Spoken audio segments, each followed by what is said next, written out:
Hey guys, welcome back to my new mini vlog. So guys, তোমরা এখন দেখতে পাচ্ছ আমি কাঁসার থালা, বাটি, গ্লাস মাজছি। এগুলো কিন্তু আমার মায়ের জামাইয়ের জন্য। যদিও আজকে হচ্ছে জামাই ষষ্ঠী, জামাই এসে পৌঁছায়নি, আর আসবে কি না আমি জানিও না। তো আমি চলে এসেছি আগের দিন, আর ভাই বলেছে তুই কিন্তু আগের দিনই আসবি, তোর জন্য একটা সারপ্রাইজ আছে। তো যথারীতি আমি আগের দিন চলেও এসেছি। মনটাও খারাপ যে জামাই ষষ্ঠীর দিন জামাই আসেনি। তো তারপরে দেখো এদিকে বাবা মাছ নিয়ে এসেছে, ইলিশ মাছ, পমফ্লেট আর কাতলা, 3 রকমের মাছ এনেছে।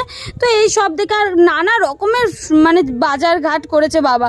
তো তা করতে করতে দেখছি শিবাও চলে এসেছে, আর এসে তো আমাকে একদম সারপ্রাইজ দিয়ে দিয়েছে। এই দেখো মা ওকে ফোঁটাটা দিয়ে দিচ্ছে।